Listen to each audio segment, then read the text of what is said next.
Hello friends, hope you are doing great. So நம்ம இன்றைக்கி ஒரே ஒரு கொஷின் மட்டும் பார்க்கலாம். ஸோ இது வந்து நம்ம லீட் கோடில் ஒரு கொஷின். இது எக்ஸல் ஷீட்டு காலம் நம்பர் கொடுத்துருவாங்க. நீங்கள் வந்து அதோட டைட்டில் என்ன அப்படின்னு நீங்கள் வந்து அவுட்புட்டாக கொடுக்கணும். இப்போ ஃபஸ்ட்டு காலம் நீங்கள் எக்ஸல் ஷீட்டில் பார்த்துருப்பீங்கல்ல, உங்களுக்கு ஏபி அப்படின்னு இங்கே காலம்ஸ் இருக்கும். ஓகேவா? இங்கே வந்து 1 2 3 அப்படின்னு ரோஸ் இருக்கும் இல்லையா? ஸோ இந்த காலம் வந்து இசட்டுக்கு அப்புறம் எப்படி இருக்கும் அப்படின்னா உங்களுக்கு வந்து ஏஏ ஏபி இந்த மாதிரி இருக்கும். ஓகேவா? இசட் வந்து உங்களுக்கு தெரியும் 26th ஆல்ஃபபெட்டில் 26க்கு அப்புறம் 26 ஆல்ஃபபெட்ஸ் தானே இருக்குது. ஸோ அதுக்கப்புறம் 27th காலம் வந்து உங்களுக்கு ஏஏ அப்படின்னு இருக்கும். அப்புறம் 28th காலம் வந்து ஏபி அப்படின்னு இருக்கும். அப்புறம் ஏசி ஏடி இந்த மாதிரி உங்களுக்கு இந்த காலம்ஸ் போயிட்டுருக்கும். ஓகேவா? எக்ஸல் ஷீட்டில் நீங்கள் ஒரு எக்ஸல் ஷீட் ஓப்பன் பண்ணி பார்த்தீங்கன்னா உங்களுக்கு இப்படி தான் இருக்கும். ஓகேவா? ஸோ உங்களுக்கு இந்த மாதிரி காலம் நம்பர் கொடுத்துருவாங்க. இப்போ ஃபார் எக்ஸாம்பிள் இப்போ 28 அப்படின்னா நீங்கள் ஏபி, இப்போ 28th காலம் வந்து ஏபி அப்படின்னு நீங்கள் அவுட்புட்டாக கொடுக்கணும். ஃபஸ்ட்டு காலம் ஏ தான். ஓகேவா? ஸோ இந்த மாதிரி நீங்கள் அவுட்புட்டாக கொடுக்கணும். இப்போ 701 அப்படின்னு காலம் நம்பர் கொடுத்தாங்கன்னா ZY அப்படின்னு நீங்கள் அவுட்புட் கொடுக்கணும். இதுக்கு நீங்கள் வந்து ஒரு கோடு எழுதணும். ஓகேவா? ஸோ இதுக்கு எப்படி நம்ம அப்ரோச் பண்ணலாம் அப்படின்னா, ஸோ உங்களுக்கெல்லாம் தெரியும். ஸோ 26 ஆல்ஃபபெட்ஸ் இருக்குல்ல. ஸோ ஃபஸ்ட்டு வந்து நம்ம என்ன பண்ணலாம், ஒரு ஒயில் லூப் போட்டுக்கலாம். ஸோ ஃபஸ்ட்டு வந்து காலம் நம்பர் வந்து என்னன்னு வச்சுக்கோங்க. ஓகேவா? ஸோ என் காலம் நம்பர். ஓகேவா? So while n is greater than 0 அப்படின்னு நம்ம வச்சுக்கலாம். ஸோ ஒரு ஒயில் லூப் போட்டுக்கலாம். ஸோ நம்ம வந்து என்ன பண்ணலாம் அப்படின்னா ரிமைண்டர் கேல்குலேட் பண்ணணும். ஃபஸ்ட்டு ரிமைண்டர் வந்து உங்களுக்கு தெரியும் n மாடுலோ 26 அப்படின்னு போட்டிங்கன்னா அந்த ரிமைண்டர் உங்களுக்கு கிடச்சிடும். இப்போ நம்ம 28 எடுத்துக்கலாமே. இப்போ n வந்து நம்ம 28 அப்படின்னு எடுத்துக்கலாம். ஓகேவா? ஸோ 28 மாடுலோ 26 வந்து உங்களுக்கு என்னது 2 இல்லையா? 28 மாடுலோ 26 வந்து 2. ஸோ நம்ம வந்து இப்போ என்ன பண்ணலாம் அப்படின்னா இஃப் ரிமைண்டர் ஈக்குவல் டு 0 என்ன அர்த்தம் சொல்லுங்க பார்ப்போம். இப்போ 26 இருக்குன்னு வச்சுக்கோங்களேன். இப்போ 26th காலம் என்ன, 26 மாடுலோ 26 வந்து 0 இல்லையா? ஸோ ரிமைண்டர் 0வாக இருந்துச்சுன்னா நம்ம வந்து இசட் அப்படின்னு நம்ம சொல்லிடலாம் இல்லையா?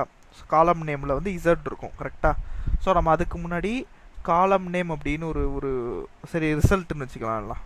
ரிசல்ட்டுன்னு சொல்லிட்டு ஒரு ஸ்ட்ரிங்கை நம்ம வந்து ஸ்ட்ரிங் பில்டரை வச்சு நம்ம ரிசல்ட் அப்படின்னு ஒரு ஸ்ட்ரிங்கை வந்து இனிஷியலைஸ் பண்ணிக்கிறோம்னு வச்சுக்கோங்களேன். ஸோ இப்போ வந்து நான் result dot up and Z அப்படின்னு சொல்லிடுவேன். ஓகேவா? Result dot up and Z. இப்போ 26th காலம் வந்து இசட் தானே. ஸோ அந்த காலம் நம்பர் வந்து டிவிசிபிள் பை 26 அப்படின்னா உங்களுக்கு இசட் வந்து காலம் டைட்டிலில் இருக்கும் அப்படின்னு நம்ம வந்து சொல்லலாம் இல்லையா? ஸோ நம்ம result dot up and Z அப்படின்னு போட்டுக்கலாம். எல்ஸ் கண்டிஷனில் என்ன பண்ணலாம் அப்படின்னா ரிசல்ட் டாட் அப் அண்ட்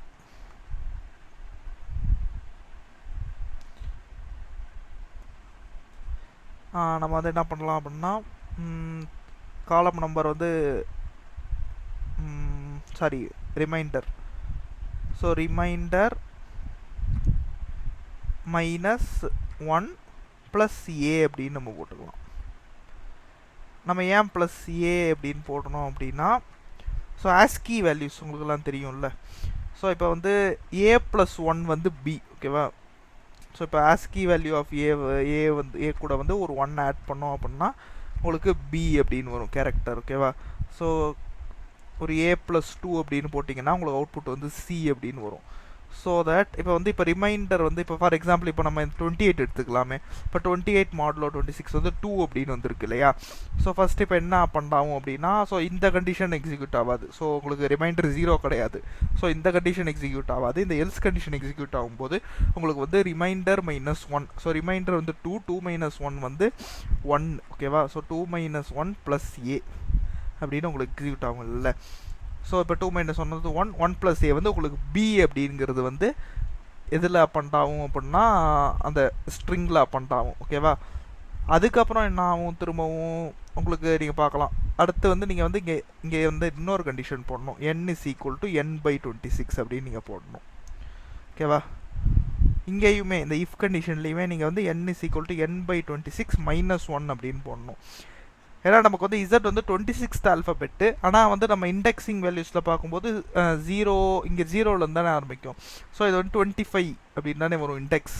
அதனால உங்களுக்கு ஒரு -1 அப்படின்னு நீங்கள் போட்டுக்கணும். உங்கள் அந்த இசட் அந்த 1 பேஸ்ட் இண்டெக்ஸிங் அட்ஜஸ்ட் பண்ணுறதுக்காக நீங்கள் வந்து இங்கே ஒரு -1 போட்டுக்கணும். ஓகேவா?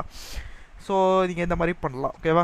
ஸோ இந்த கோடை வந்து நான் காட்டுறேன், நாங்கள் கிளியராக எழுதலை. நான் வந்து கோடை உங்களுக்கு காட்டும் போது உங்களுக்கு ஈஸியாக புரிஞ்சிடும். ஓகேவா? ஒரு ஓவர் வியூ மாதிரி நான் வந்து சொல்லியிருக்கேன் இந்த ஸ்லைட்டில், அவ்வளோதான். ஓகேவா? ஸோ நம்ம ஒரு கோடை பார்த்துட்டு நம்ம வந்து இது பண்ணிக்கிறோம். ஸோ அதுக்கு முன்னாடி இப்போ வந்து இங்கே வந்து நம்ம இப்போ பீன்னு அப்பண்டாச்சு இல்லையா? ஸோ அடுத்த இதில் n/26 அப்படின்னு போடும்போது என்ன வரும்? 28/26 இட் வில் பி 1. கரெக்டாக? ஸோ 1 மாடுலோ 26 வந்து 1ஆக தான் இருக்கும். So 1 - 1 will be 0. ஸோ அடுத்த இதில் ஏ அப்பண்ட் ஆகும். ஓகேவா? ஸோ உங்களுக்கு பிஏ அப்படிங்கிறது தான் அவுட்புட்டாக வரும். என்ன, நான் வந்து 28 அப்படின்னு நான் வந்து என்ன கொடுத்தேன் அப்படின்னா உங்களுக்கு பிஏ அப்படின்னு வரும். உங்களுக்கு ரிசல்ட் வந்து ஏபின்னு இருக்குது இல்லையா? ஸோ நீங்கள் வந்து ரிவர்ஸ் பண்ணணும். ஸோ நீங்கள் வந்து ஸ்ட்ரிங்கை பில்ட் பண்ணிவிட்டு அப்புறம் நீங்கள் ரிவர்ஸ் பண்ணிங்கன்னா உங்களுக்கு ரெக்வயர்ட் அவுட்புட் வரும். இதை தான் நான் சொல்ல வந்தது. ஓகேவா? ஸோ நம்ம கோடை பார்த்தா உங்களுக்கு கிளியராக புரிஞ்சிடும். I just show the code. ஓகேவா? ஸோ இதுதான் கோட். ஸோ நம்ம சொன்ன மாதிரி இங்கே ரிமைண்டர் கால்குலேட் பண்ணியிருக்கோம். So while n greater than 0 நம்ம வந்து இங்கே ரிமைண்டர் கால்குலேட் பண்ணிவிட்டு, so if remainder is equal to 0னா நம்ம இசட் அப்பன் பண்ணிக்கிறோம். So n is equal to n/26 -1. இதை -1 ஏன் பண்ணுறோம்னா 1 பேஸ்ட் இண்டெக்ஸிங். ஜென்ரலாக 1 பேஸ்ட் இண்டெக்ஸிங் வச்சு தான் நம்ம வந்து இது பண்ணுறோம் இல்லையா? நம்ம கோடில் வந்து 0 பேஸ்ட் இண்டெக்ஸிங் யூஸ் பண்ணுறோம். அதனால இங்கே வந்து ஒரு -1 போட்டிருக்கோம். ஓகேவா? ஸோ நம்ம இல்லை அப்படின்னா நம்ம வந்து ரெம் -1 + a அப்படிங்கிற இதை வந்து நம்ம ஸ்ட்ரிங்கில் அப்பன் பண்ணிடுவோம். ஓகேவா? அடுத்ததில் n is equal to n/26 அப்படின்னு போட்டுக்கணும். ஓகேவா? ஸோ இதுதான் வந்து எக்ஸல் ஷீட். ஒரு காலம் நம்பர் கொடுத்துட்டாங்க அப்படின்னா நீங்கள் வந்து அந்த டைட்டில் உங்களுக்கு அவுட்புட்டாக கொடுக்கறதுக்கு இந்த கோடு வந்து யூஸ்ஃபுல்லாக இருக்கும். ஓகேவா? ஸோ இந்த ஸ்ட்ரிங்கு ரிட்டர்ன் டைப் பாருங்கள். ஸோ உங்களுக்கு வந்து நீங்கள் வந்து result.reverse.toString இங்கே ரிட்டர்ன் பண்ணும். ஓகேவா? ஸோ இப்போ 28 அப்படின்னு நான் இப்போ போன இதில் சொன்னேன்ல, இப்போ 28 அப்படின்னு காலம் நம்பர் கொடுத்தாங்க அப்படின்னா உங்களுக்கு அவுட்புட் வந்து ஏபி அப்படின்னு வரும். ஓகேவா? ஸோ இதுதான். ஸோ இந்த கோடு வந்து புரிஞ்சிருக்கும் அப்படின்னு நினைக்கிறேன். ஓகேவா? So thank you so much for வாட்சிங் திஸ் வீடியோ. Consider subscribing. அப்புறம் வந்து டைம் காம்ப்ளெக்சிட்டி, ஸ்பேஸ் காம்ப்ளெக்சிட்டி பார்க்கலாம். ஓகேவா? big O of log n. ஓகேவா? நம்ம ஸ்ட்ரிங் பில்டர் யூஸ் பண்ணியிருக்கோம், அதனால space complexity big O of log n. ஓகேவா? டைம் காம்ப்ளெக்சிட்டி இந்த while loop big O of log n time காம்ப்ளெக்சிட்டியில் ரன் ஆகும். ஓகேவா? So thank you so much. Consider subscribing.